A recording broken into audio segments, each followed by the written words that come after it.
Yeah, the Damned came from looking at the Blessed of December right off the bat. Interesting. And what that character looks like on the table, and knowing that process in the story of how to create a Blessed probably wasn't just a perfect thing. So, what does the first version look like? Yeah.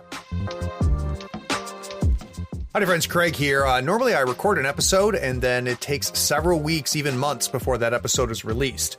I just recorded this episode and could not sit on it. So you're going to hear it just days after it was recorded. This is an Insider Insights with Matt and Kyle from Wyrd Games. We start off sitting down talking about where the idea of their newest faction, Explorers, came from for Malifaux. I walk through the conception, how it got fleshed out, and how they ended up becoming a real thing. We learn about their process, what they go through from concept to finished product. We walk through each one of the new masters in the faction. We finish off talking about how to handle feedback and how do they listen to what people say, how do they filter it out. We even touch on when do they finally stop and go, you know what? This model needs an errata and we need to pay attention to it. Stick around to the end. I ask both of them what they're excited about, and both Kyle and Matt reveal some new information for a lot of Malifaux fans. Confirmation of things we suspected and some things we didn't expect. So don't miss it. Sit back, learn about the process that Kyle and Matt go through to create a brand new faction. Enjoy. Playing a tabletop strategy game allows you to unplug and test your skills against friends. Every week, Third Floor Wars delivers useful strategies, discussions, battle reports, and reviews to tabletop games like Malifaux. If you want to get better at the games you already play, or discover the games other people are playing, you are in the right place. Craig and Ray welcome you to the Third Floor and the Tabletop Talk broadcast.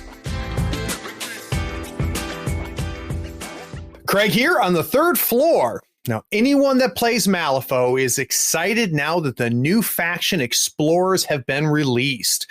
With the faction book out in the wild, it was time to get the designers back on the show to learn how this new faction came to life.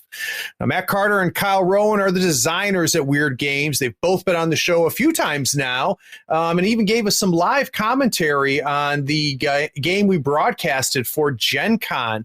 So let's start with you, Matt. Welcome back to the Third Floor. Hi, yeah, thanks for having me back. It's always a fun time.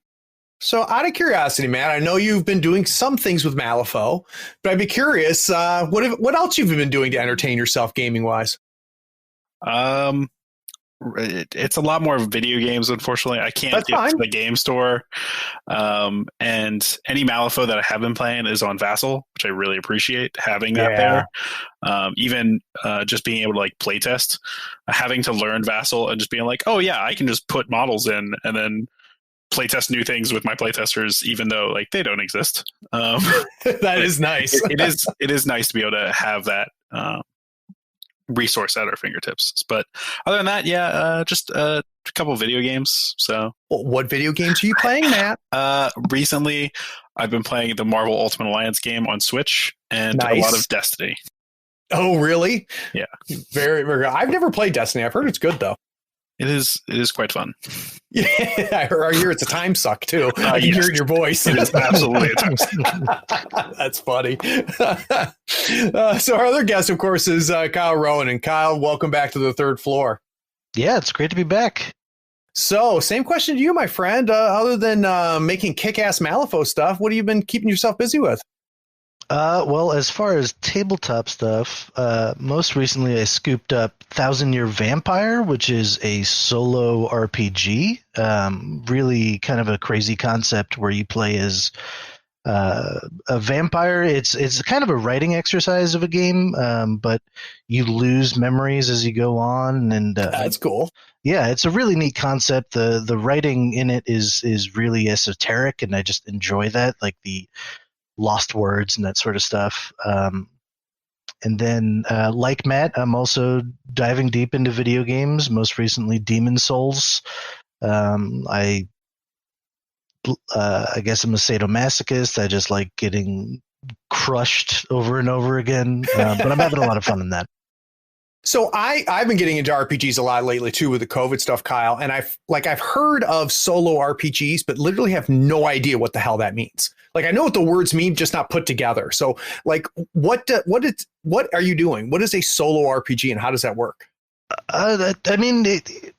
Think of it as essentially a writing exercise. It allows you to stretch those muscles a little bit. And I don't know, I do a lot of writing for Wyrd, but it allows me to do it in a more creative space, something where I don't feel quite as limited by, the structures of Malifaux or the other side, that sort of thing. It just lets me do whatever I feel like doing. And there are rules and stuff like that. It's not just an organized creative writing thing. And this is the first time I've played a solo RPG, so I'm certainly not an expert on it. Right. But the experience has been unique enough that it's kept me flipping pages. So. Now, is it like a choose your own adventure type thing where, turn to page 37 if you do this, or is it really pretty freeform? Like, you make your character and it sets a scenario and you kind of write it yourself? It's loose. There are choices made. There are outcomes that happen. So in some regards, it's choose your own adventure, but it's a little bit more interpretive than that. And then some decisions that you make early on might end up changing your character later, or might end up being forgotten. That really neat thing that you did a while ago ends up becoming a thing that you can no longer remember. And that's kind of the most interesting part about the game story wise, because you are playing as an immortal vampire across an 1,000-year stretch. So yeah, I'd recommend it. Now, were you an RPGer before this? Did you sit down and roll dice playing RPGs? Oh yeah. I haven't played D&D in a while. Matt is probably sick of me talking about my favorite RPG, which is Blades in the Dark. I've heard that's good. It has been sitting in my wish list for a long time. That's the heist one, right? Yeah, it's so excellent. And it's such a refreshing experience because, for one, the DM is essentially just improvising the whole thing, because it's up to the players what they're doing and the decisions that they're making and the types of heists that they're going to go do. And the DM essentially can create and establish a world, but they're basically on the fly with like the decisions that are being made. And it's so much fun. You're going to make me end up buying that damn thing. I've been so strong, but that sounds really good. Now, I've heard like the mechanics behind the planning and stuff. So I've run heists in other RPGs as a GM, and what it often can turn into is, 7 sessions of the party doing nothing, because they spend so much time planning and talking. What if this? What if that? So you end up doing nothing for like 7 sessions. But from my understanding in Blades of the Dark, there's a mechanical way to make sure that is handled. Is that right? Oh yeah, the momentum never stops in the game, and even awesome. During like the downtime when you're not doing heists, you're still doing important things.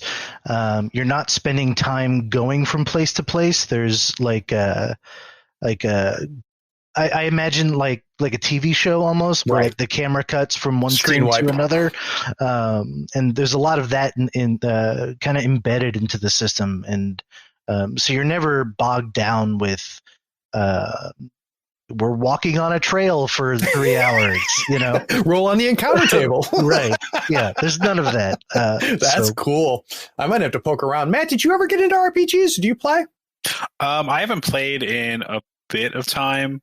I'm actually starting up another RPG, 5th edition, in next couple of weeks. So that's exciting. Nice. I haven't played in a while, but I've always been like a 5th edition kind of person. I never really like deviate that much. I know several years ago I played the Star Wars RPG a bit. Yep. And I know you're a big fan of that. So. I am. Yep. Very, very nice. In fact, have just, not only am I a huge fan of that, I've become such a huge fan of the dice system that Star Wars RPG uses, that narrative dice system, that I ended up picking up the Genesis which is their generic.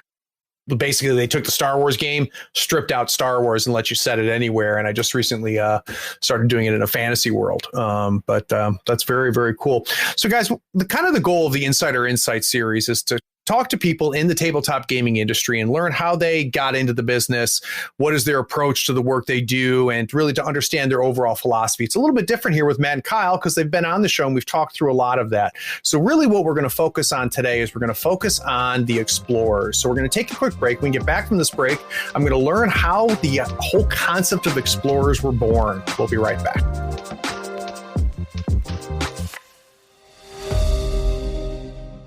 Howdy, friend. Craig here. Is this episode making you realize you need to buy some models?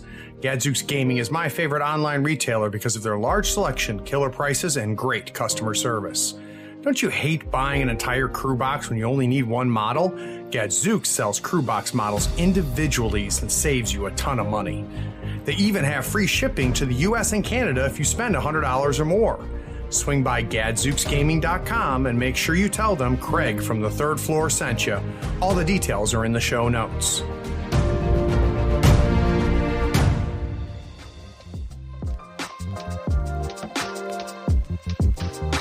All right, so there was a day where the explorers were just something that we saw through the breach, that we heard about them tangentially in some of the lore stories that were written. But at some point, somebody in the office said, you know what? I think explorers should be the new faction. So, Kyle, can you take me back to that day?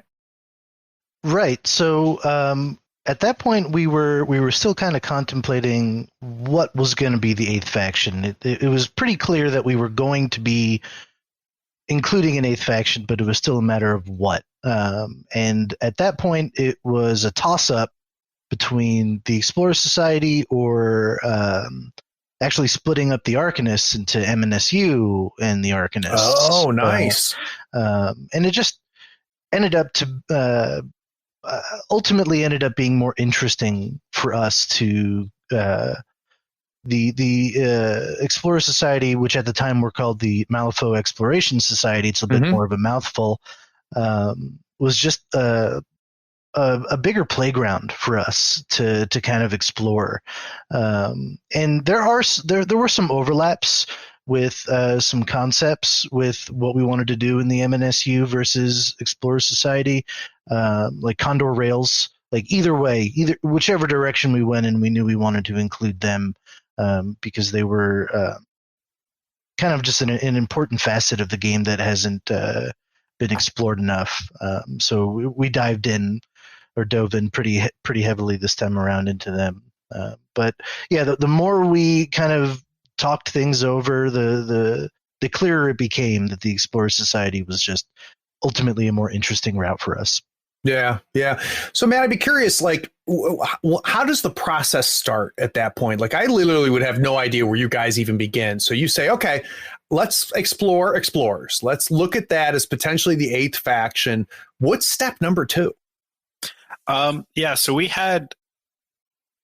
there was not like one general thing that we did. We had a bunch of stuff that we did all at the same time in order to kind of prepare for them. Now, granted, like we had decided upon explorers before 3rd edition really pushed super far forward. So Bass and McCabe, like both of them, we knew we wanted to have explorers by the time we started really working on them.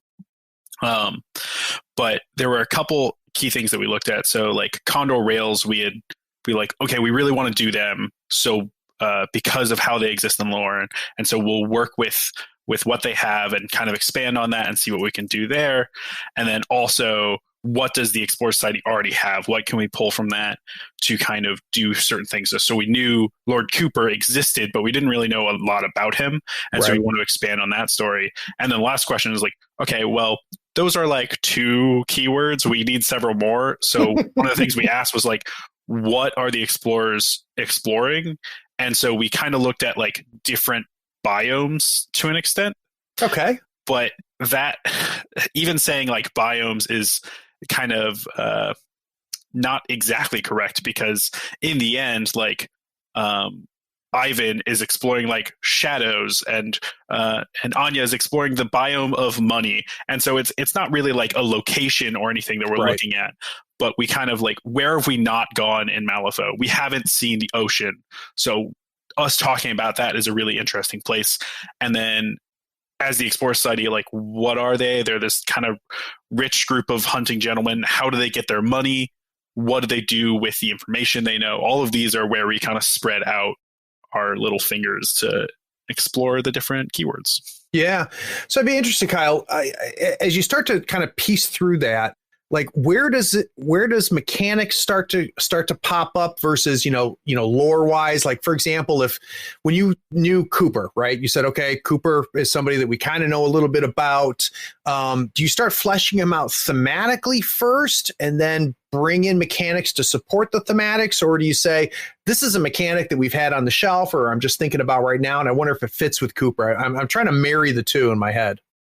I think one thing that kind of makes Matt and I work so well together is that we both have very different approaches to that. I'm very much a theme first person. I need the story first so that I can wrap in mechanics and ideas into that. And I don't want to say Matt is on the other side of the coin, but he's more mechanics driven than I am. And that's a good balance to have.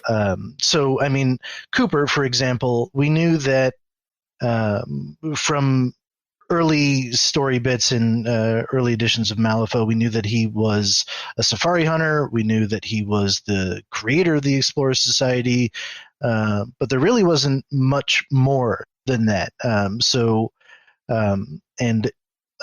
We roughly kept the timeline of development from book release to year in Malifaux, so we knew that a significant amount of time had passed in that. So in Malifaux, bad things happen, anything can happen, and there was so much room for us to explore with what the character was and what we wanted to make him. If players are familiar with just that initial bit from way back when, he's a wildly different character now. I mean, mentally, maybe not so much, but certainly physically. But I'll leave the story itself speak on that a bit. Well, and that ties into something that I've been doing, Kyle, and you and I talked about a little bit before we started recording is, and they haven't been released yet, but I've been interviewing some of the writers that have written for you guys. And one of the things that has come up more than once is how they interact with you guys, how you give them the seeds, you give them some parameters, and then the writers go. And then you have editorial control and you go back and forth with them. At what point do you bring in other people outside of the two of you to say, we need to flesh this out more? Do you wait till you fully formed a character before you start creating some of the writing that we ended up seeing in the faction book?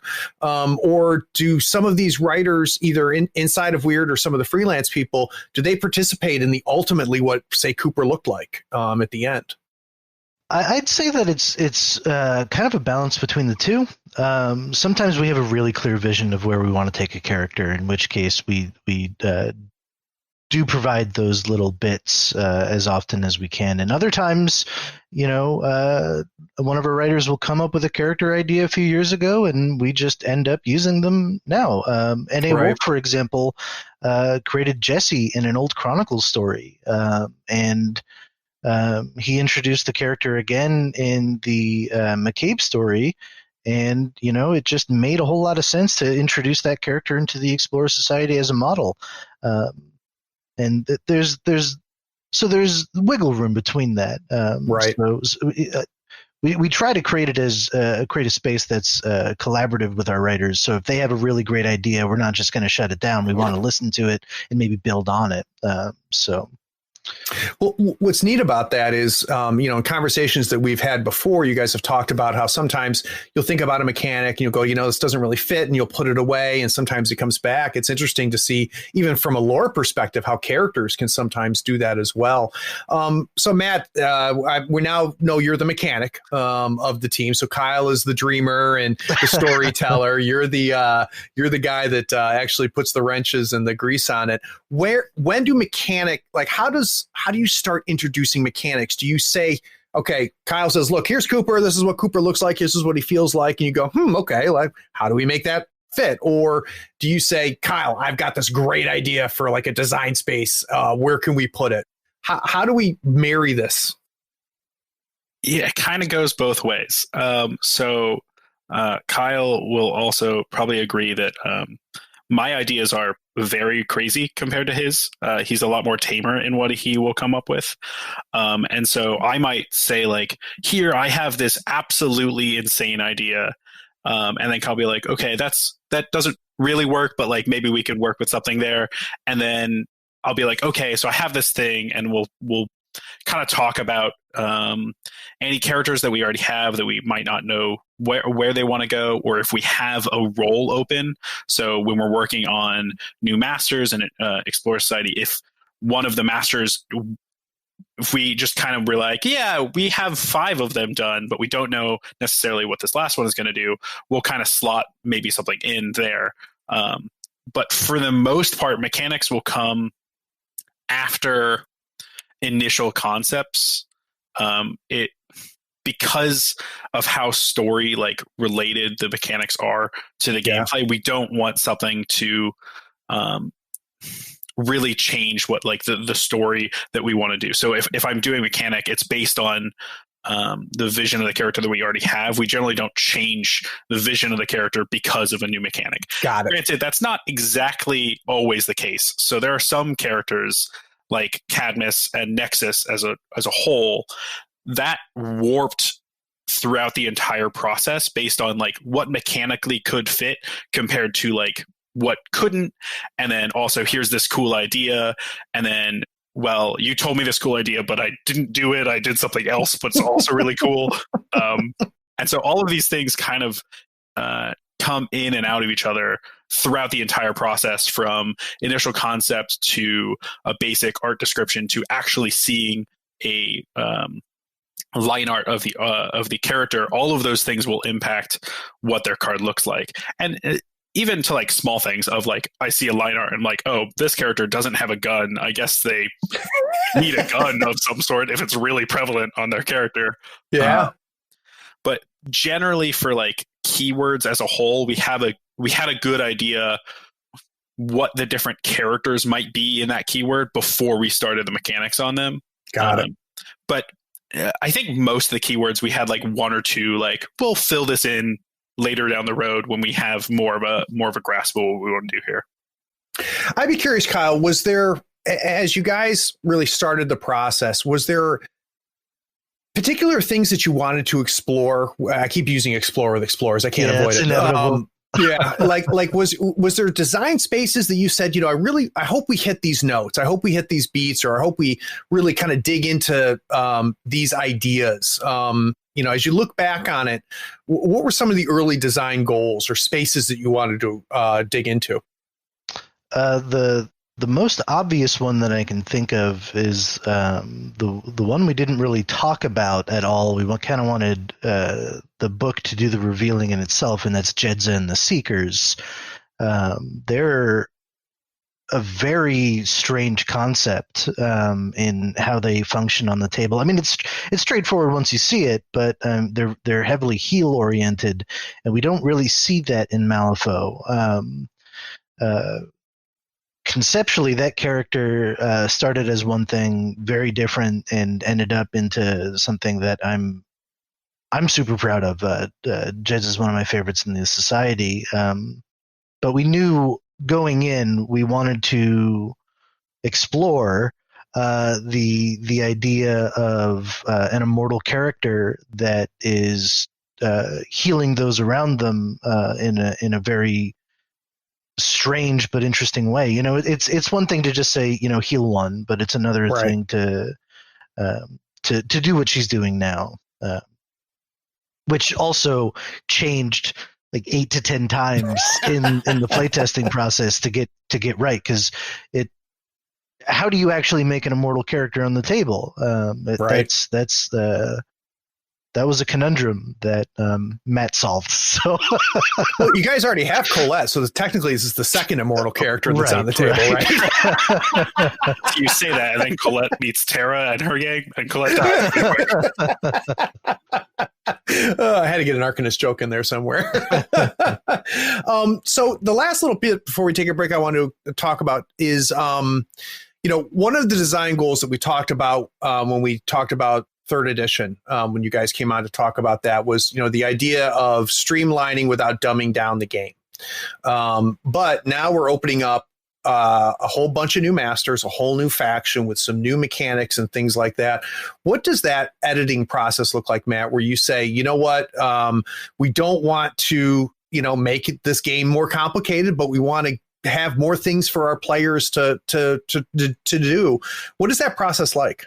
The self-editing. Yeah, well, it's hard because whenever we want to introduce a new character, like they can't play like someone else. We don't want to just be like, well, Jedza is just Dreamer also at the same time. Right. Like, they have to play an entirely new way, and so finding a balance there is very difficult. At the same time, like even new actions and abilities and all those things, generally when we're starting with these characters, they'll start really unique in a way. They'll have a whole bunch of uniqueness to them, and we'll try to dumb it down so that we don't have 18 versions of Hard to Wound, for example. Right. But when we do that, these characters, sometimes we're just like, we really enjoy how this works, and even changing one word to make it the correct common way might not really play into how we want the character to be balanced. And so that's always kind of this tier seesaw that we have to play with. But it is not hard, not easy. That's the word I'm looking for. It's not easy to like say this character is going to do this thing that is slightly different than what everyone else is doing. So we try not to do that. Obviously, Explorers has more of that than others, but also when we were just designing the Explorers models themselves, it was after all of the M3E models came out. So we had the ability to look back and be like, okay, is this wording the exact wording that is the best going forward? And so some of these changes are just us getting better designing M3E and being able to say, like, this is a better way to write this. And then other times it's us just being like, while it may be better, we're going to keep the common vernacular so that we don't introduce so many things. There were a lot of examples where like a character would have a more well thought out ability that works in a slightly different way, but we ended up deciding like it's not that important to that character to work in this slightly different way. So we'll pull it back. Right. But at the same time, like we introduce a lot of new markers and that kind of stuff, but we also introduce some of the same things at the same time. So shadow markers come back. For instance, when we were working on Ivan, we looked at Misaki and we were like, okay, we have these shadow markers. We don't want to change how they fundamentally work because that would be strange. Mm-hmm. So all of those are the same thing. And then we also looked at Misaki's triggers, and a lot of them are like, hey, a friendly shadow marker. So Ivan's shadow markers generally deal with only friendly versions because we made this decision to label them with or without the forethought to have Ivan going forward. So Kyle, Matt comes to you with the craziest mechanic and you're like, that is bonkers. What is the process of editing Matt's ideas like? How do you tone them down and make them actually usable? That's still something I'm trying to learn. Can I get back to you on that, Craig? I can't think of a specific instance. You don't remember the time we were like, hey, let's make Jedza have an aura that says no one can die? Yeah, there was that. Okay, so that was one of the crazy ideas that started off with Jedza, and it went into playtesting that way, and we made it work. But ultimately, it was a fun issue. So that version ended up changing into what you see now, which is more life token oriented, because fun happens on both sides of the table. And that goes again into taking a crazy idea like an immortal character in a competitive game and making it work. Well, what I think is neat about it is that it still thematically feels that way, even though mechanically it might not be, which is something that, Malifaux has always excelled at, I think, is that, everything feels unique. And it's not only do the factions feel unique, but more importantly, within the faction, everybody feels unique, even after the streamlining of M3E. So there's a little bit of smoke that I can blow up, you guys. You guys do a very good job of marrying the two of those. So guys, what we're going to do, we're going to take a break, and we get back from this break, I want to start breaking down and talking a little bit more specific about some of these keywords. So we're going to come back and we're going to talk about Anya and English Ivan. We'll be right back.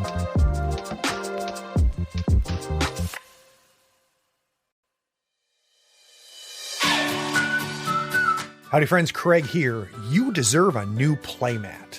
Here on the third floor, we use Mats by Mars. They are scratch resistant, waterproof, wet erase marker compatible, almost free of glare, and lighter than neoprene. Mats by Mars gives you over 40 designs to choose from. You pick a mat, pick a design, and then you pick an overlay, like one for Marvel Crisis Protocol, Star Wars Legion, or even Malifaux 3rd Edition. Those overlays will really speed up your deployment and make the placement of objective markers so easy. Use our promotion code in the show notes to get a 10% discount on your first order. In the notes of your order, you can even request the third floor logo on your mat for free. That makes the best mat in the business even a little better. So get some new mats, save yourself some money, and help support the show. Go to matsbymars.com. All the details are in the show notes, including the discount code.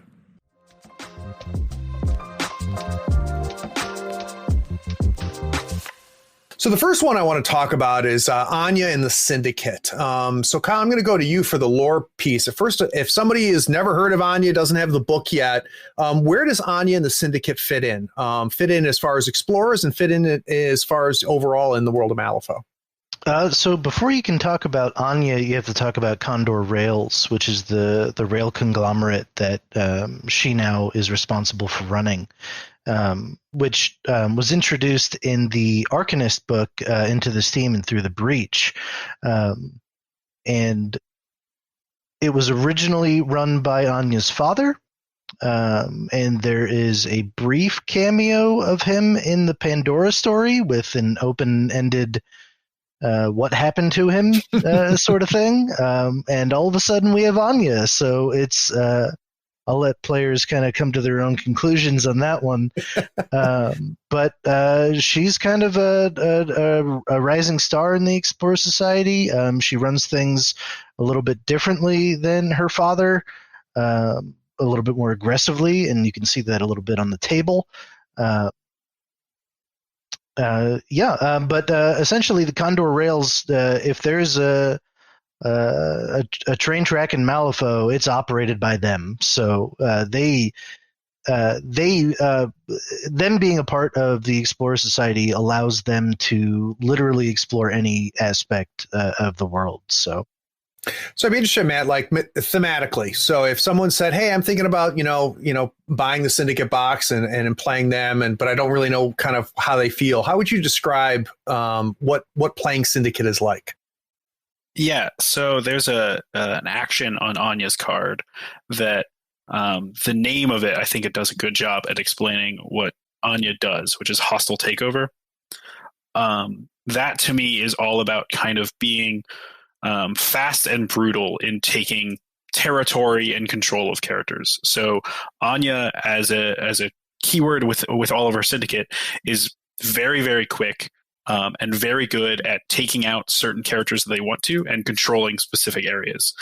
They do that with their ski markers, with Anya having Expansionist. All of these abilities that really hamper your opponent from getting to where they want to and controlling the area of the board that you already have. But at the same time, we didn't want to make them like so overly powerful. So one of their issues is that they're not exceptionally tanky, and they actually have to spend their health in order to do things as sort of this price of the blood that they have to give for the company that they have. So And that, I think what's neat about that is it takes a resource that already exists, which is a health resource, right? Every model has that as a resource, but the decision making that needs to happen, I think, is interesting in the way that leverages out.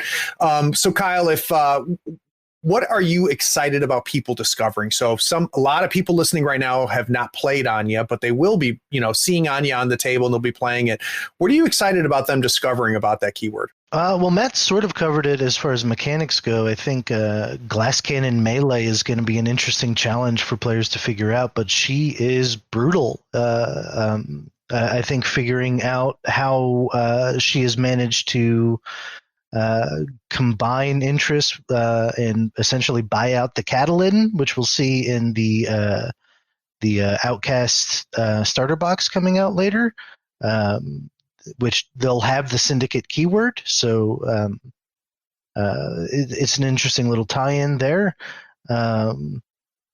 Seeing how the models like Surveyors tie into both Anya mechanically and Jedza, and figuring out how they work in very different spaces will be a lot of fun. But and then there's also the giant Thunderbird, Sovereign, and for opponents figuring out how to take out, a mechanical Condor. I can't wait to see that model. I'm so excited about seeing that model because the art looks so good. And the mechanics of that model are very, very cool to think about. Matt, what do you think initial reactions are going to be to people playing against Syndicate? People playing against Syndicate? Mm-hmm. I think one of the things that playing against Syndicate you have to realize is that the individual models themselves, they like to kind of get out on their own, and kind of like Anya is very good at getting past her enemies into their opponent's deployment zone, scheming while also being a big damage threat. Sovereign is the same way. But these characters are fairly easy to take out if you have the right tools. So Sovereign only has 6 HP. If you can do ping damage to him, if you can bring anything that gets past armor, anything like just mass amounts of attacks, it's defense 4, right? In the end, those things are how you're going to beat Syndicate. But at the same time, if you can lure them to all fight in one area, that's what they don't want to be doing. Mm-hmm. Anya is very good at maneuvering and pushing around her allies, as well as the rest of the other characters, dealing with like hazardous terrain, pushing you into hazardous terrain, moving you through all this stuff. If you can force them into one spot, that will be a good way to fight them. It's what they don't want to be doing. They want to hit you and keep going. Very, very interesting. So thematically, let's go to a completely different keyword. I want to talk about the DIA and the Umbra keywords and English Ivan. Can you tell me, Matt, kind of where does English Ivan fit into the world of Malifaux? So yeah, English Ivan is a character that we introduced a long time ago. I can't remember the exact book. Kyle, can you? Another first edition character. Wow, no kidding. Yeah. He's had ties with Ramos. He's had ties with Lucius. He's had ties with Mei Feng most recently, and it's been one of those characters that players have wanted to see on the table for years. And this was just the most opportune time to see him. So that's cool. And Matt, how would you describe these keywords? Well, first of all, let's talk about it because there are 2 different keywords, right? Yeah, so he has the DUA keyword and the Umbra keyword. I said DIA, sorry. DUA, go ahead, I'm sorry. So he has the DUA and the Umbra keyword, and they kind of represent the 2 halves of his crew. So DUA represents the Department of Ungentlemanly Affairs, which are these sort of spies and thieves that are very good at doing heists and getting to where they want to, controlling various aspects of the board. But then you have the Umbra keyword, which are these shadow creatures that Ivan is summoning into battle based on various things that he has picked up over the years that aren't necessarily good things, even to the point that Ivan's totem, Mr. Mordrake, is Ivan's own shadow fighting at his own side, and will eventually bite back Ivan. So as a full grouping together, they kind of had to balance off each other, because the Umbra models are generally where you're going to be getting the kind of front-facing combat forward set. Most of them have 0-inch melee, pretty low speeds, but the DUA models are kind of there to help set them up. And they get a lot of benefits from them being there already with their Ungentlemanly Affairs ability, keying off the concealment that they get. And so it's really playing into how much do I have to go into both sides, and you really want to have a nice balance between the two of them. So any predictions, Kyle, on what people are going to really dig as they play English Ivan and his keywords? I hope players are going to like the Brock Inspector. I mean, some players will. Other players, as in the opponents, will probably hate them. Scary, man. Yeah, they're big, and they're gonna have a lot of impact on the table. I think the most fun for me is the idea of peeling shadows off of your opponents to summon. I think that was a really great mechanic to tie in thematically. And I'm just excited to see kind of how players are able to bend that in interesting ways. And for players who are interested in the lore, we're seeing not only Ivan, but we're also seeing DeWalt and Havenhand on the table, and their interactions with how they're reacting to essentially this changed man, because for the longest time he was just the Department of Ungentlemanly Affairs, and something clearly happened to him, but they're still along for the ride. So yeah, I mean, there's a lot going on with Ivan, and so generally speaking, one thing, and this applies to everybody, it's not just these two masters and keywords. How important was it? I mean, maybe it was not important at all for you guys to add models to the explorers that could be utilized elsewhere, so shared keywords. Was that something where you said, yeah, we definitely want to, bring some new models to other keywords via the explorers? Or did it just, because we know it happened, but I'm trying to get a sense of whether that was a goal or whether you just went, you know what, thematically or mechanically, these guys really fit, with this other keyword. Yeah, for me, like some of it, we do want to have dual keyword models that breach in other factions. Like, we're not gonna just do none of them, but it wasn't a goal of ours to have all of many as possible. Like, there's not that many in Explore Study, because we really wanted them to stand on their own. We didn't want people to see them as another coming of Ten Thunders, where everything is dual faction, because they're their own people, and the dual keyword characters that exist, those are generally there for a very specific reason, lore-wise. So Corvus Rook and the Operatives, we felt like they had a really interesting place of here's this big business conglomerate. They have to do some shady things, so they go to the shady people to do that. And so that's where those two people come in. And so when you have Corvus Rook, who is essentially a cleaner, coming in and he kind of fits in both of these places. And the Operatives felt really interesting, and we really liked the mechanics of what they were bringing. We were like, okay, what if we have this character who's not actually who they say they are? Where do they fit? And it just kind of fit naturally in these two keywords that we're talking about. Yeah, and I would imagine, Kyle, that initially, the idea of having multiple keywords on the same model seems, super flexible and it's exciting, but I would also imagine it restricts you as well, right? So you're in a situation where you now have to think of them not only in the keyword for the Explorer Master, but the keyword and how they're going to interact with that whole other keyword that they share. So I would imagine that's got to be a challenge for these, isn't it? Yeah, and one in particular I can think of is a cross-faction model, and that's the Damned. The Damned crosses over, has the Savage keyword, so he plays well with Euripides. And for the longest time, we were bouncing back and forth on, should it be a Neverborn model with the Seeker keyword? Should it be an Explorer Society model with the Savage keyword? And I think we ultimately settled in on the right decision, but it wasn't an easy one, because of what he potentially could bring to Neverborn. Being, so heavily leap oriented and that sort of thing. But we also didn't want to have Neverborn players lean on that character too much. Right. He is very powerful, and he's going to be a great fit for Savage. But we didn't want when we want to create a powerful character, we do have to be very careful about where it can be exploited. So that's ultimately where that decision came into play. Craig, I will say, sometimes restrictions make it way easier to make a character because you're just like, oh, I have to do these two things. Okay. That works. It's pretty simple. Done. If it's just like, oh, I have to do something totally unique and not fix it, like be like where like a dual keyword character can be like, Euripides' crew is kind of slow, so maybe we make a character that's not slow for him.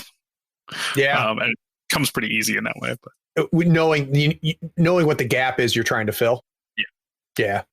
Yeah. The Damned came from looking at the Blessed of December right off the bat. Interesting. And what that character looks like on the table, and knowing that process in the story of how to create a Blessed probably wasn't just a perfect thing. So, what does the first version look like? And Jedza walks over it and suddenly it's alive again. So, so not happy. Yeah. Well, and really, when you guys got rid of the mercenary stuff from 2E, that was one of the things that you guys mentioned was that, you had to, from a design space, kind of simplify that. And the idea of, having somebody being able to be hired by just about anybody and dealing that. And, when we talked about in the previous episodes about the tax and how you guys manage that. So that makes total sense to me. So guys, let's take a quick break. When we get back from this break, we're going to explore Jedza and Lord Cooper. We'll be right back.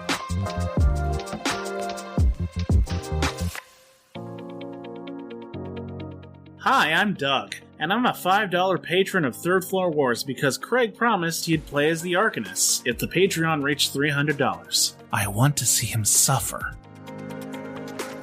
What is it worth to you to get this podcast on a weekly basis? Is it worth $1 a month? $5 a month? $20 a month? If you'd like to help support the work that we're doing here on Third Floor Wars, please go by our Patreon. We're at patreon.com/thirdfloorwars.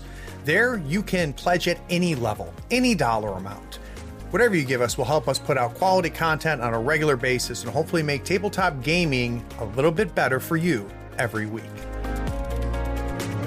Need to give a quick shout out to some of our newest patrons. A big thank you to Anthony, Alexander, Michael, Bob, Old Doc Fulton, Joseph Pye, Loke Walmo, Nicholas Prinzing, Dearth8952, Mike, Peter Darmus, Eli, and KC.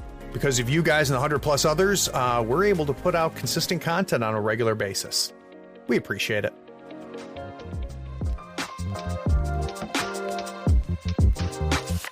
So we've already talked about Jedza a little bit, but I want to dig into a little bit deeper. So it's really kind of the same thing we've been doing before, Kyle. Where does Jedza and the Seeker keyword fit within the world of Malifaux? Lore-wise, who is Jedza? Well, that's a question that we're kind of keeping a closed door on still. Oh, come on, just get it all out right now. A few things that we do know. We do know that she is incredibly old, that she is, if not immortal, very close to being immortal, and that she's not from Malifaux. We do know that she's from Earth first. So how all of that kind of unfolds, you're going to have to kind of read some bios and you're going to have to read her story. There are some relationships that might surprise players with who she's comfortable working with and who she absolutely hates. Interestingly enough, though, Jedza didn't start that way. It wasn't always like this character that we didn't always want to go in that direction. One thing I wanted to do very early on was create kind of a silly Safari-esque Necropolis explorer character with almost like a skeleton with a vacation shirt on. Right, yeah, kind of like a borderline ridiculous thing, and it was too ridiculous, so we ended up I don't want to say grounding Jedza, because Jedza is also probably just as equally as ridiculous, but in a much darker way, which is more appropriate to Malifaux. And we do like to have fun, but generally it's it's more like Earl Burns or the Bayou or something like that. And there are some ridiculous models, like there's that one tiny lamplighter who may or may not be a gremlin. Who knows? Who knows what's underneath that? So, though, that's another those lamplighter art is like I can't wait to see the sculpts. Yeah, they are my absolute favorite piece of art. I think lamplighter #1 is very good in my opinion. Yeah, like they just drip thematics, and just imagining them as models is super excited.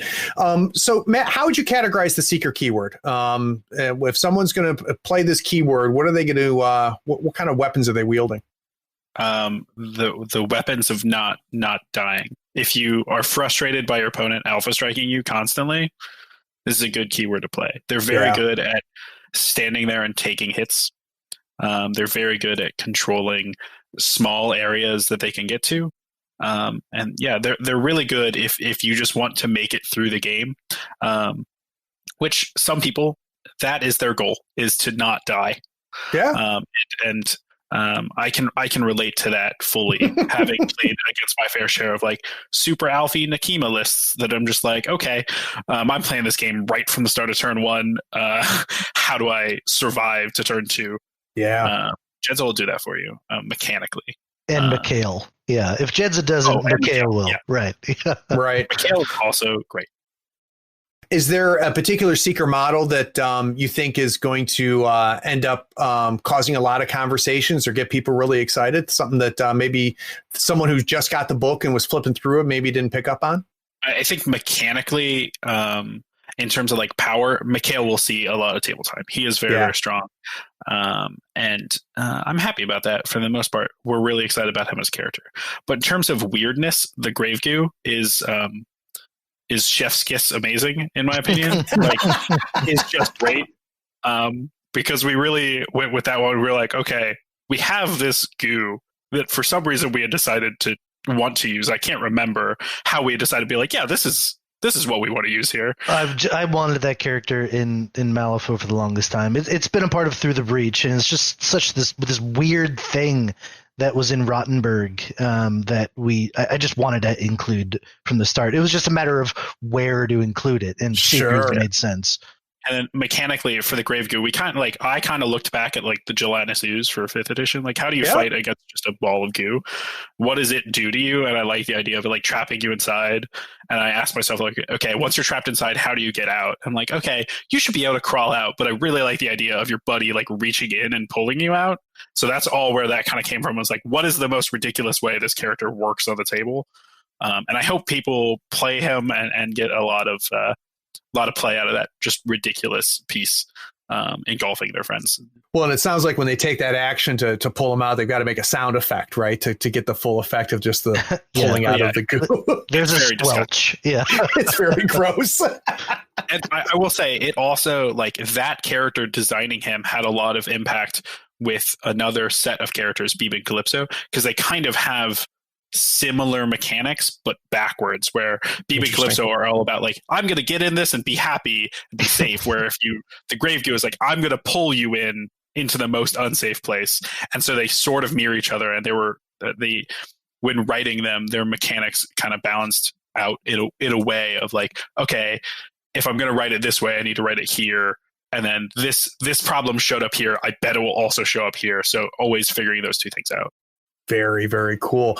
So another keyword we want to talk about is the Apex keyword, Lord Cooper. Now, we saw them in action on the Gen Con live stream, so we saw how cool they are, compared to, say, especially like when we're talking about the Seekers, a little bit more straightforward mechanically. But Lord Cooper was talked about early on, Kyle, way back when, and you said that, lore-wise, he changed a lot through the process of actually making him a master in a keyword. Yeah. So again, I won't go deep diving into his lore. I don't want to cheat players of finding those story bits. But there's a lot that has happened to Cooper. Clearly, you can see it in the art. For starters, he's got some machine parts, and you have to figure out how and why that happened. And now he's also not the leader of the Explorer Society. We see another character in the story, Gretchen, who is starting to run the show a little bit.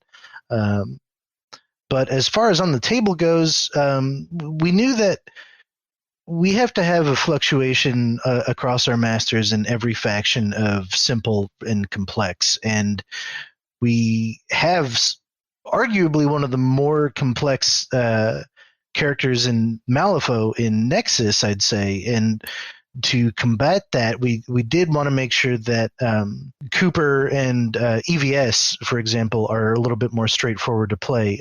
He's not quite, point and shoot. He's got a lot going on with him, with adversary and the snipers that are with him doing some interesting things. A giant T-Rex, what does that look like on the table?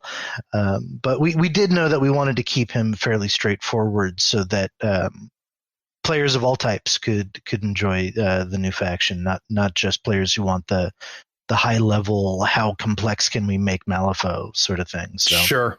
Sure. In your mind, Matt, what kind of player is going to enjoy playing Apex? To me, it's the kind of player that wants to be able to do well without just frying their brain.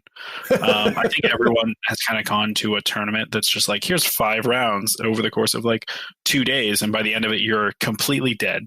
Yeah. And we wanted to. Granted, Malifaux's never going to get to the point that you're going to be able to play without thinking. Yep. But we wanted a character that, if he has a big gun, you point the big gun and shoot at people. And that is a way to just win with Cooper. There are a lot of other things to do with Cooper. There's a lot of different ways to play him. You can do like sort of pit traps, and you can do this kind of beastie menagerie build. But the idea of like, he's a guy with a gun that shoots things is very, very simple and sort of cathartic of just like, yeah, I want to kill that guy and it's going to feel good. Yep. But also in the same time, like we wanted people to feel like a hunter. One of my favorite like tiny bits about Cooper is that the only 2 named models other than Cooper and his crew are the dogs. It just kind of gives you a sense of like what kind of person Cooper is. Yeah, he likes his dogs a lot more than he likes people, and you see that a little bit in his totems and in that contract that a couple hundred people may or may not have signed. Those totems are super fun, by the way. One of the big feedback we got from the live stream was people were really found how unique and interesting those totems worked, and how different they were functionally. I'd be curious, Matt, when did they start to form, or how long in the process before they ended up being where they are now? So the idea of the Runaways was actually really early on in Cooper's thought process. We were like, him hunting people sounds like a thing he would do, and is also like, oh, these people aren't on his team in the same way. That's not a thing that we've explored in Explorer Society or in Malifaux in general. And so they've changed a lot, but the core idea of they are not his buddies has kind of always been there. And at first, we kind of played with the idea of like this. It had a ability, something along the lines of like, this model joins your opponent's crew and becomes part of their crew the entire game. And that didn't end up working out. But the core mechanic of them running away from Cooper, and however they leave the table, whether you kill them, your opponent kills them, or they escape, all of them are good for you, bad for your opponent. Right. And so it's all about like the choices that are made between both players of what happens between them, because no matter what they do, it's bad for your opponent and good for you. And so it feels really good, even though like, yeah, you're hunting people. And that was also like, how do you make killing your own models feel cool? Right. Well, and thematically and mechanically, right?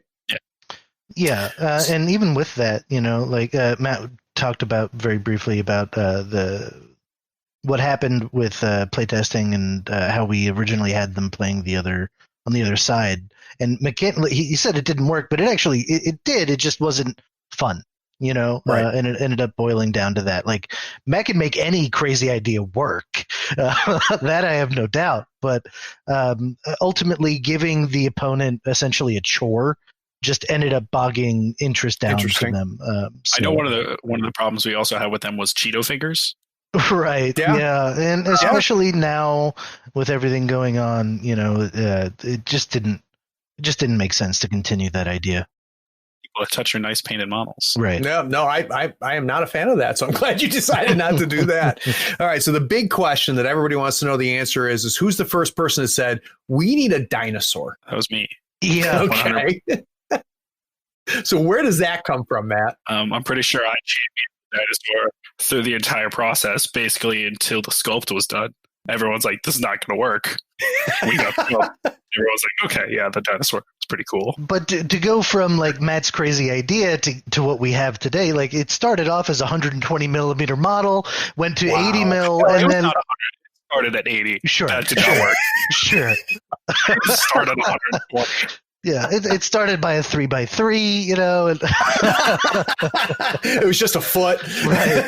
Yeah, your own plastic T-Rex and just play Chomp Chomp on the table. Oh, that's funny. In all seriousness, though, was Malisaurus always dual faction, or did that happen in the process? When did Fey become part of the keyword for the dinosaur? As far as the lore goes, it was Fey first, and it was a matter of how do we introduce this into the Explorer Society. The Malisaurus Rex was introduced in Jurassic Foe and Through the Breach adventure. We pull a lot of stuff from Through the Breach, and there's some Explorer Society stuff in there as well. But how did we introduce it to the Explorer Society? You get to see that a little bit in the Cooper story, in how he managed to wrangle one onto his side. But yeah, it was always Fey first. So I'm gonna step in on Kyle's toes only because it was always not just Apex first. There was a time it wasn't always Fey specifically, and you can kind of call it out on this. At one point, it was a Chimera model, and then we realized that Marcus didn't really need the Malisaurus Rex. What he was doing. Yeah, I guess I mean more as like story related. Like it was always a part of the wildlands in Titania's forest. In that regard, it was always Fey. I will say the Malisaurus being a Chimera model is something that makes me sad only when I look at the Arcanist faction book when the Malisaurus Rex art shows up. Where we're like, yeah, I mean, it does show up in these wildlands, but it's not actually a Chimera anymore. And so that was like, granted, like I'm really happy with it being a Fey, and I think it makes the Fey crew, it brings a really interesting dynamic to them where I'm like, sometimes Marcus is just like, okay, yeah, I have the saber-tooth Cerberus already. And also like putting wings on the dinosaur all the time. Like you can still do it if you go the roundabout way of like, I'm going to play Titania and then bring Marcus and the dinosaur. You can still do it, but that was sometimes too much. I'm sure. Oh, that's fun. So what I'm trying to figure out, and Matt, and I think you've hinted at it, but I want to spell it out. Did you see Malisaurus Rex in the Through the Breach material and go, that needs to come into Malifaux? Or did you say, we need a dinosaur? I think I saw the Malisaurus Rex. Yeah. It wasn't just a craving for dinosaurs. Okay. I am not 100% positive, but I'm pretty sure I saw the Malisaurus Rex. And then I was just like, oh, let's do it. Let's do it. That's cool. Well, guys, let's take another break. When we get back, we're going to talk about the last two. We're going to talk about Maxine and Nexus. We'll be right back.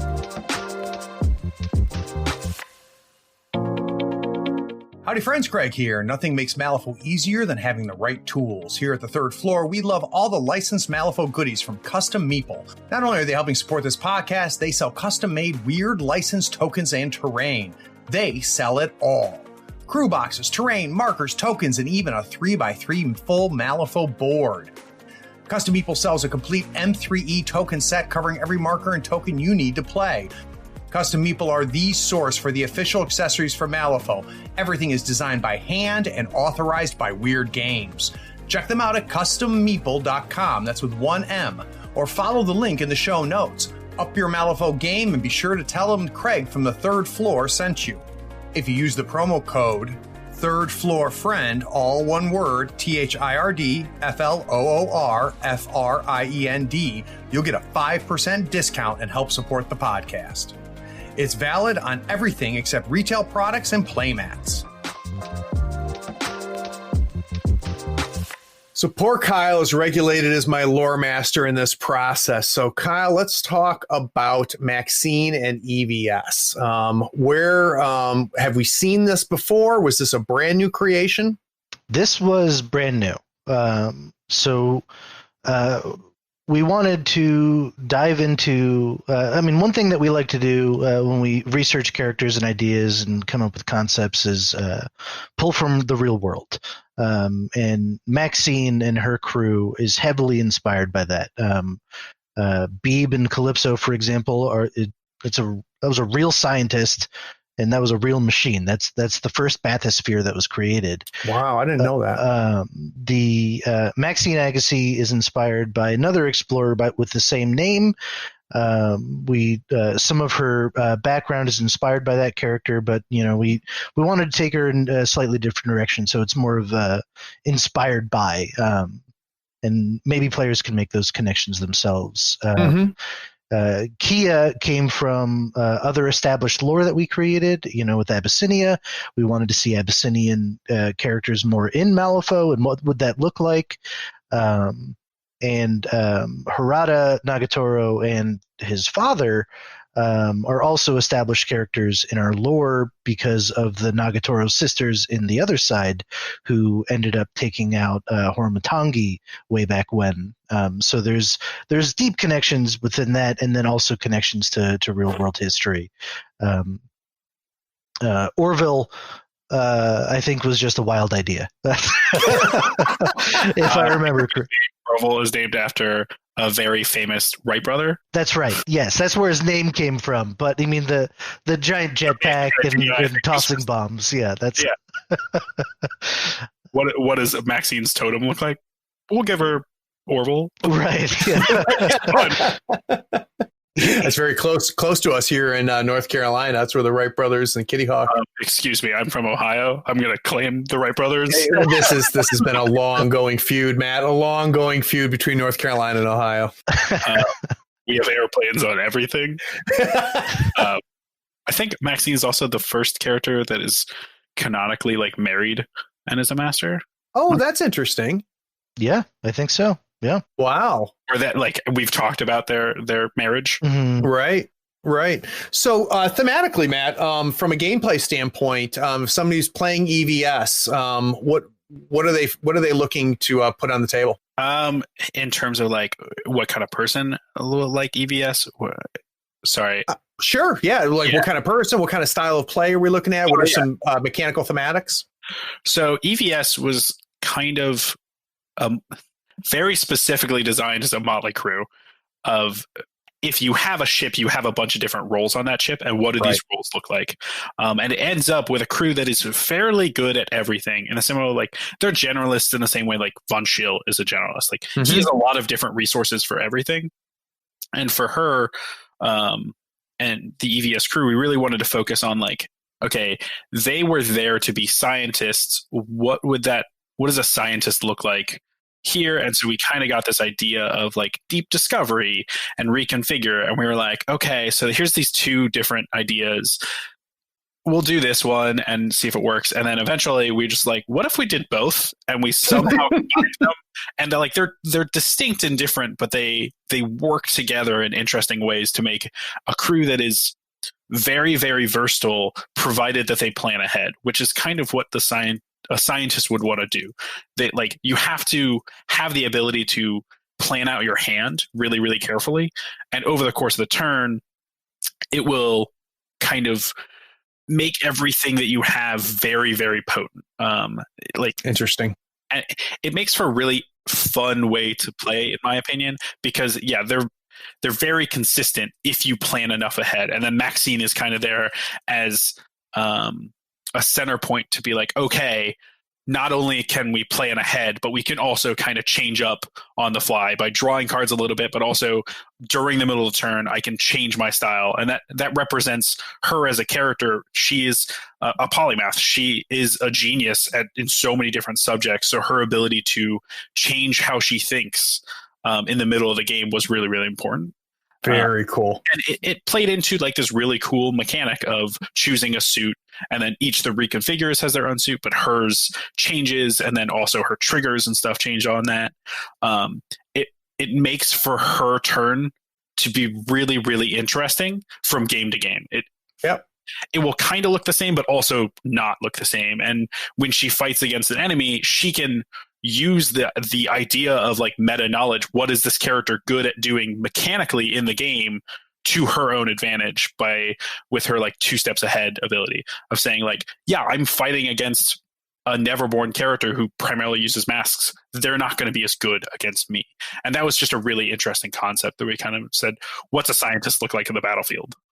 It is interesting. And I'll tell you that entire mechanic, right, of the choosing of the suits and that impacting what the values are going to be is one of those things that you read it and you go, holy Christmas, that is the craziest thing. It's going to be so overpowered. But I've talked to people that have been playing EVS and they say it's a lot more restrictive than you think. It reads stronger than it plays, but it still works. Do you think that that's an accurate assessment? Yes. And I think specifically it's because when people read it, they read it as all the cards I play of this suit are value 9. It's not that way. It's because you have to cheat. You do have to spend these resources, which is really where once you actually get it on the table, you notice when you're spending these resources and how you have to get them back. And so like, it is really easy to say this crew is crazy because of this rule and then put them on the table and be like, I ran out of cards. Right. Exactly. So I've saved what I think is, at least initially, the master and the keyword that's getting the most buzz. I think people like myself that are love painting and love modeling are super excited about the look of Cadmus and Nexus. I know that a lot of the competitive people that I've been talking about won't shut up about Nexus and Cadmus. So for those that are listening, Kyle, that have never heard of Cadmus, where do they fit into Malifaux? Well, Cadmus is what makes Cadmus the most unique, I'd say, is that when you say Cadmus and Nexus, you aren't talking about a single entity. We are bringing a hive mind into Malifaux, and Cadmus is the keyword and the character, and Nexus is just the nexus of that character, the part where they are the most vulnerable. Probably also one of the more complex characters in the Explorer Society because of how they function and how they can manipulate the opponents. And another one of those ancient characters that kind of was unearthed. The story behind it, I want to talk about it for hours, but I don't want to take that away from players. There's a ton of stuff to get from in the Explorer Society book. You get to see their interactions with people and with people that they've already kind of taken control over and what that looks like.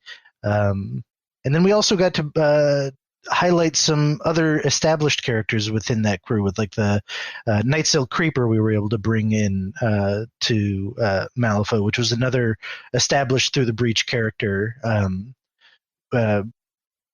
traditionally more Neverborn oriented, but as it turns out, these mites that Cadmus controls ends up combining in a very positive way for them with the Nightsail Creeper, and that's where we get Nexus and why that aspect of the character is more potent than, say, taking over a regular person and becoming an eyes and ears or a berserker husk, which I don't know if you've seen the art. They're disgusting. They're awesome. They're cool. They're right. cool. Like I keep saying it through this whole episode. It's like I can't wait to see the sculpts. I mean, as soon as I got to see all of the artwork, I was like, wow, this is some crazy stuff. So this concept of this hive, Matt, how does that turn into actual models, and how does that turn into actual mechanics? Well, it doesn't start as a concept of hive. That's how you do it. You evolve into that somehow. Interesting. Because originally there was an idea discussed on The Office of what if we make this spider character that we had floating around, what if they eat people and steal their abilities? And we were like, okay, that's cool. And then I was writing that, and that became excessively complicated. Yeah. And it was really, really cool. But we were like, okay, how do we take this idea of like taking other people's stuff? And then I know we got to talking with a few of us, and the idea of this hive mind sort of evolved from that. And mechanically, we were like, okay, what does a hive mind need to work? It needs lots of parts of itself. It needs worker ants. It needs the ability to defend itself. And that's where all of these kind of different characters came in. I'd say the only restriction we really had in the concept was we wanted to make sure it was as separate and different from Hamlin as possible. Yes, interesting. Because they're both very plague spready, and we wanted to approach that in a very different light. But I will say Nexus is creepy, even amongst the office. That whole group, they're all creepy. Is there a particular Nexus model, Matt, that you're excited for people to try? So I like all of them. The spell eaters are really, really cool in my opinion, and how they work, and the idea of how does magic work with a hive mind that's eating people essentially. Not exactly, but the Knights of Reaper is really, really cool. The Archivists, they're all cool. Eyes and Ears are even cool. Like, they have their uses for what is essentially a random citizen of Malifaux. So I don't have a favorite. You like them all the same. So one of the things that has come up several times as I've had different designers on the show is a thing that I'm starting to term designer's armor, which is you create something and you put it out in the wild, and then the internet lights up and everybody starts giving their immediate hot take feedback. And it's been very interesting to me to hear how designers like handle that rush and of feedback. So for you, Kyle, when the book got out there, when the cards show up in the app, when there's very pointed opinions that are being shared on by content creators or on AWP, and do you just not read it? Do you read it and just absorb it, disregard some of it, take some of it to heart? I'm really interested in how when you present your children to the world and you find out what their thoughts are, how do you handle that? First, I read everything, and I probably shouldn't, but it doesn't affect me in the way that it affects some. I think that the process of development of a game ends up kind of turning you into Swiss cheese, because you're never going to hear anything worse than when you put something out into playtesting and it's like the raw alpha version. And, that's the feedback that you need the most, and it's the feedback that hurts the most, because it's here's this beautiful idea, guys, and they come back, it's like, no, this is busted or stupid, and what do I do with this? This doesn't actually work. It's like, oh right. So having gone through that experience over and over and over again, like I think it's a good phrase, designer's armor, is that you kind of get calluses from it. I don't want to say you get numb from it, because that feedback is always going to make an impact to you. But you just have to. It's not water off the back either. It's you learn from those things. Like, if you make a design mistake here, you're not going to make that mistake again in the future. Right. But I'd say that there's nothing that anyone on AWP can say that a playtester hasn't already said in a much worse way. How about for you, man? How do you handle that? Just that the dam has broken and here comes all the feedback. I also read all of it. I listen to all the podcasts. I do all of it. and try to accept as much as possible. And I don't take it as gracefully as Kyle does, but I do try. So it's sometimes, it's not the best feeling in the world, but also that you see responses that are like, this is amazing. I want all these models. This is a really cool mechanic. How, like, what does this do? Like all these things. And that helps in such a better way, like such an exponentially better way to see positive feedback that you kind of, for me, it's, I kind of just have to say, like, some people are not going to like anything because they just don't like things. They want to tear it to pieces. Yep. And being able to accept that, like, that's not always the case. And sometimes it's going to suck and sometimes it's going to be great. And you just kind of have to accept that for me. Sometimes it's really awesome. Sometimes it's meh for a day, but. Yeah. So I'd be interested, and this is for both of you. So there's one thing, you put out a new keyword and, everybody says this is busted. This is going to break the game and blah, blah, blah. Then they actually play it as opposed to just read the cards. And then, usually a lot of times that changes opinions, right? When they actually see it instead of imagining it. But I would be curious to know, when does that noise actually filter down and how does it translate to potentially showing up in a errata later? I'd like to get an idea of what the gates in the channels are before you guys finally decide, you know what, we do need to look at this a little bit. Is there a litmus test that you guys apply, or do you let the dust settle and explore it on your own, or how do you guys decide that? I'd probably say it's a gut feeling. And maybe there's more of a science behind it or math that I haven't really thought about, but one character in particular that I could think about when we did an early reveal on is Winston Finnegan. We revealed that card and the reaction wasn't what we expected. It was leaning pretty heavily into a negative way, and we had the opportunity to take a look at that character before it ended up getting released, and you'll see now he's still powerful, but he's definitely more brought back down to earth a little bit. Sometimes things do get through. There's, with the amount of models that we have in the game and the size of the game, even with our incredible playtesters, it's inevitable that something's going to slip through. There's a combination out there that no one thought about until it's put through, the grinder of a large community, in which case we address it. It's impossible, Kyle. Let's be honest. It's impossible, right? I mean, there's just no way. There's no way until you have the everybody play testing it, right? Until everybody plays it and tries it. So I didn't mean to interrupt you, but I get a little frustrated sometimes when people, get down on designers and say, well, how'd they let that through? And it's just like, well, now I know you don't know what you're talking about because you've obviously never designed a game or software for that matter. But I'm sorry.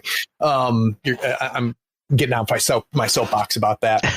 No, but essentially we're human, we make mistakes. I don't want to say that we kind of thrive on them, but we do learn from them. Sure. And we definitely become better designers with every mistake that we make. So, and it's it's also a matter less. I view it less as fixing mistakes as far as refinement. I think is a much better word. And there's so many factors involved in there. How about for you, Matt? Is there a bar a model must jump before it's going to get some attention? Sort of.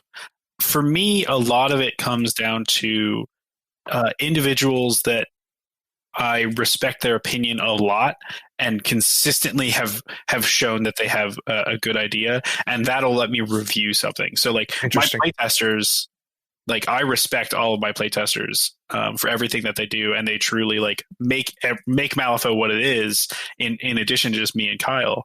And when one of them says to look at something, that means a lot to me. Mm-hmm. But in addition, there is sort of an intuition to it of if I go through our forums and read through 300 posts and I remember very one specific at the end, I remembered it for a reason. Right. And if I keep running into that same idea and it keeps coming up and it keeps kind of nagging in the back of my head, that's when I really know, like, okay, yeah, this is going to be something I want to touch. At the same time, there are things that I want to touch that other people don't notice, or that just aren't an issue to the general public, even if they're a big issue, but just no one has noticed because it's a big issue in this super specific context. And those are the things that are like, okay, this is not something I'm going to touch because we only have so many limited resources to touch when we do a physical errata, that maybe we don't touch those things and move on to the things that people are actively more loud about in a way. So it's really important to just kind of have a sense and have that nagging feeling in the back of your head to know that, like, yeah, this is something I want to look at further. Very, very interesting.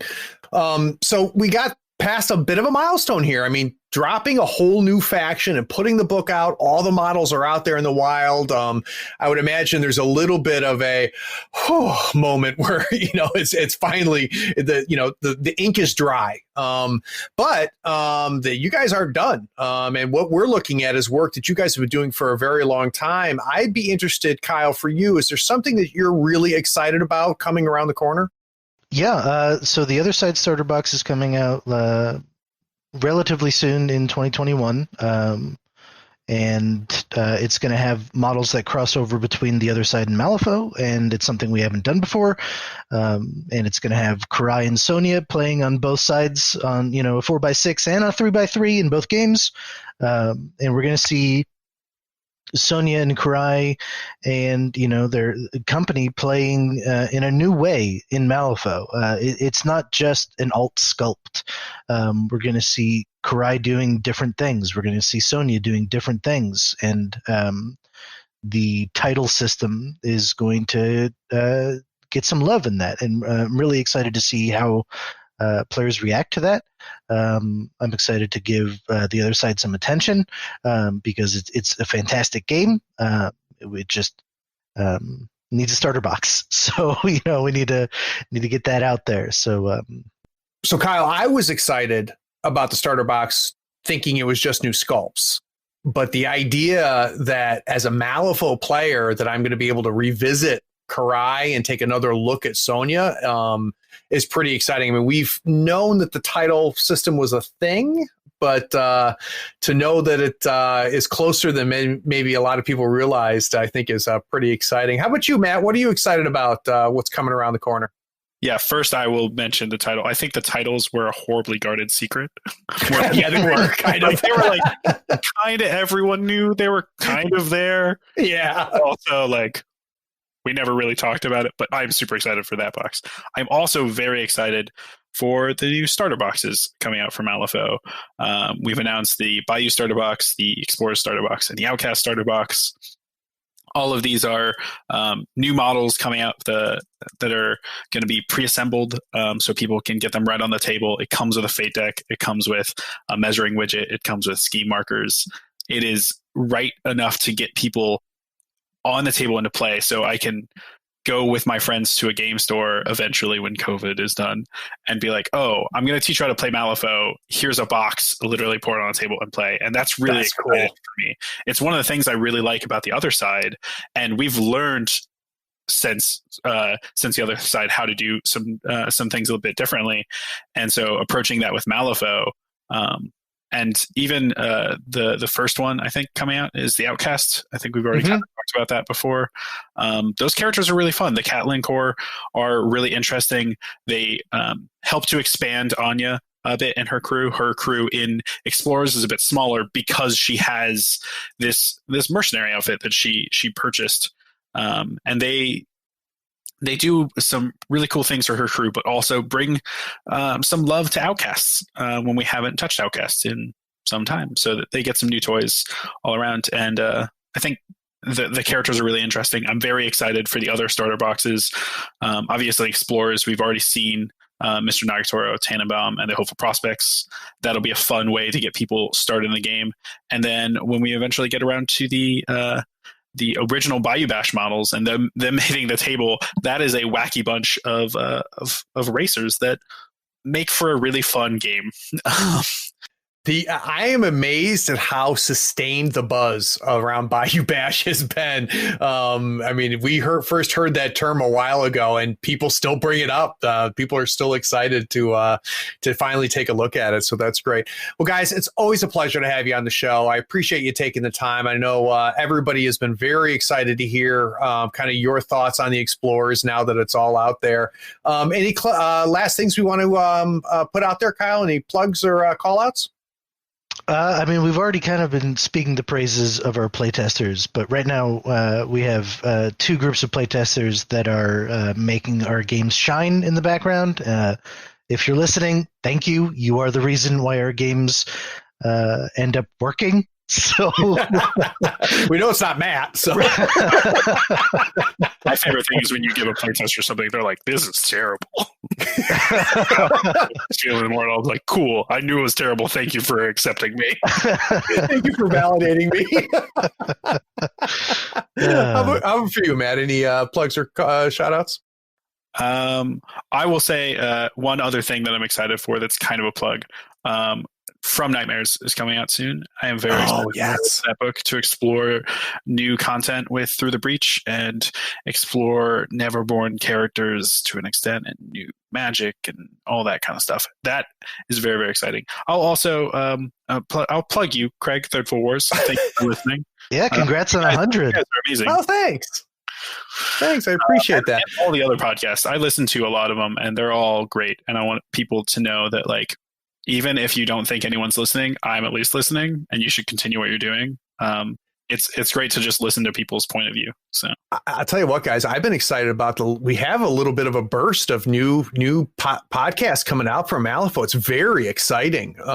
Very, very exciting. I've always considered that a good measure of the health of a game is when you have an expanding pool of content creators, and then you can often smell the vultures when things start shrinking, and that is not what we're seeing with Malifaux, which I think is very, very exciting. Yeah, it's really cool to see how many people are excited, especially just for Explorers. The number of things that, like, right when it came out, people were like, "Oh my god, this is interesting. Here's my thoughts." Like, just all of those are really fun to listen to because you're just like, I've been working on this for so long.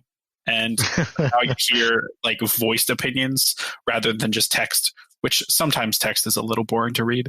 But people can have a conversation. It's great. And now we're seeing podcasts on not just, the competitive side of the gameplay, but we're also seeing, YouTube content for the lore of the game, which I just love.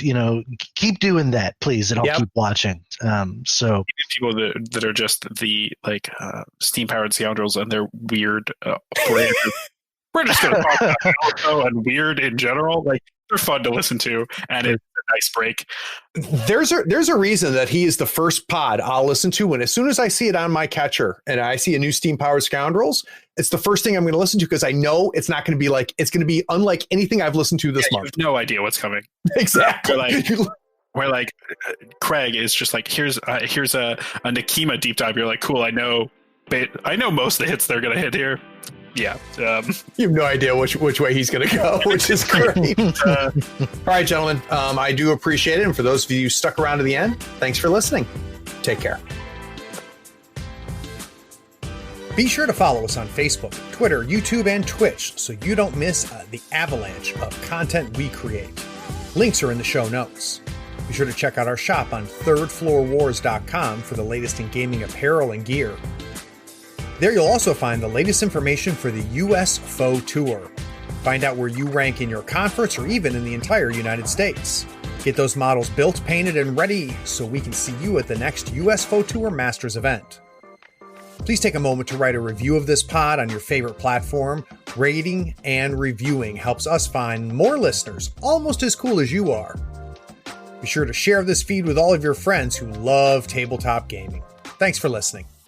Howdy folks, Craig here. Now, if you love gadgets as much as we do, you're going to love the new Third Floor Wars Gadget Bundle from Schooner Labs. Branded with the logo of your favorite podcast, it comes with 2 measuring multi-tools, a compass stepper for those tight and important movements, along with a compact dashboard to track your turn, strat, and scheme scoring along with your soul stones and pass tokens.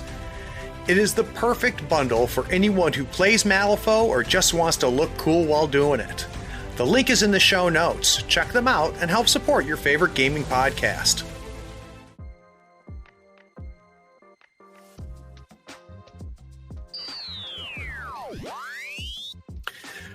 So the last thing is, do I have to get in the car and drive down to Georgia to get RPG Matt on the show, or can I, like, what do I need to do to get him to come on and talk about Through the Breach? You're gonna have to talk to Kelly, I think. I will. I've been dying to have him on the show. It was great to talk to him at Gen Con, and the more people I talk to about Through the Breach, the more I read about it and watch actual plays, the more excited I am by that game. So I'm excited, hopefully, to talk him into it, especially with this new Neverborn book coming out, because it has created quite a stir. So that's very exciting. And I'll edit this out if we can't, but is there, I was going to ask you guys if there's anything you're excited about in the near future. I don't know if that's a question you can answer or not. So before I ask it, I thought I'd check with you. Is there anything you can think in your head that you could talk about, or should I just not ask it? I'm excited what players think about with the Kurai Sonya TOS Malifaux crossover. Perfect. We're doing... So you have an answer, so I'll ask that. How about you, Matt? You have an answer? I'm excited for the starter boxes. Okay, cool. All right, so I'll ask the question. Call me on my craving for dinosaurs, Craig. You're trying a little bit there. I saw your face light up. 9th faction coming in soon. Just dinosaurs. Jurassic foe. we often joke about like silly ideas for 9 factions of like dinosaurs. Like, just what's a 9th faction? More ninjas? More ninjas. Pirates. I already have the undead pirates, man. I gotta finish painting mine. I haven't finished. I painted Molly, and then I got stuck doing other stuff. I need to paint the rest of those because that they all look pretty. It's great, yeah. That is a great box. Oh, that's who I interviewed. Is the what's her name that did the art? Alyssa? For Pirate. Thank you, Alyssa. I had Alyssa on the show. Hasn't come out yet. She was an awesome guest too. Mm-hmm. Yeah, she's great. It was. I wasn't sure what it was going to be like to have a audio discussion about art, and it ended up being awesome. Yeah, she did the art for Bayou Bash too, which is still coming out. Yeah. I'm proud of her because she didn't say anything. Yeah, because I didn't know that. Look at her. She's good for her. She did a lot of different stuff. I couldn't tell you what all it was. I'm not the one like writing the name of the book. Christmas Rasputina was her. Yeah. The New Summer. A lot of stuff. She helps us out a lot. It was really funny. I told her this. I tracked her down because I loved the artwork for the Molly box, and then getting ready for the show, I did some more research to figure out some of the other stuff she drew, and I'm like, I was a big fan of her before I even knew it was all the same person. It was like, oh, I love that art, and it was all turned out to be her. She's very talented. And speaks highly of working with you, Kyle, which I thought was weird. That is weird. Because Matt doesn't do that. Matt doesn't. Fucking Kyle guy. All right, I'll bring us back and we'll talk about Maxine. All right, so we've already kind of talked about Jetska. Who? Then suddenly it's alive again. So I'm so not happy. Yeah. Oh God, I'm going to end up editing that whole segment and put it into the main thing. That was good. All right, I'll bring us back. Talk about Jetson. I'm going to go back to you first, Kyle, to talk about lore. Okay. Perfect. All right. These are not going to be deep dives. I'm thinking very, very high level. What I want to do is for each one of them, understand what they are lore wise. So if somebody's never heard who Anya is and the Syndicate are, just high level, this is where they fit into the world, right? And then maybe, and Matt, maybe you can even go into it a little bit, like mechanically, what is the overarching theme of them mechanically? What's if I'm going to play Anya, what does that mean versus playing somebody else, even if it's a different already established master? And then probably the biggest thing I want to focus on is, what are you guys excited about people finding out? So when they finally get Anya on the table and they start using the Syndicate, what are you excited for them to realize and excited for them to discover? Because I think that's a lot of the process that's happening right now. How does that feel? That works. Cool. All right. Sure. I'll bring us back. I'm not kidding, dude. I am going to buy that Blaze in the Dark now. Kyle talks about it constantly. You're a good salesman, dude. Like, I'm like, ooh, that sounds fun. It's so good. I have not heard a bad word spoken about it. Mm. It's a lot of, have you heard about Blaze in the Dark? Let's talk about Blaze in the Dark. At this point, I don't want to play it just so I can constantly hear Kyle ask me. It's been a bit of time since we've talked about it, since we were in the office before quarantine. But yeah, the last time I played it, we modded it so that rather than doing heists, we were ghost busting. That's so cool. Going out and finding ghosts and hunting them down. Do you like the world, like the setting? Yeah, there's not really a lot that you need to do as far as establishing your own canon, because there's enough hooks in there without that you can build on, which is good. Right. It doesn't over establish itself, but it also gives you enough space to kind of create your own thing. And I just like ghosts, That's cool, man. Anthony, one of the guys that I do RPG stuff with, he's been on the show. He wants to have me playing one of his Ghostbusters game. Apparently the new Ghostbuster RPG is supposed to be really good. It doesn't interest me that much, like Ghostbusters doesn't, but playing a game that Anthony runs does. So we'll see what happens. All right, I will bring us back. And who wants to start the conversation? Depends on what's it about. What I want to know, when is the first time someone said we should have explorers as a new faction? I want to go back to that day. Who wants to go back there? Either one of us, really. I mean, right, we'll start with you, Kyle. You volunteered. I guess so. You're the last one that said something. That was dumb. All right, I'll bring us back.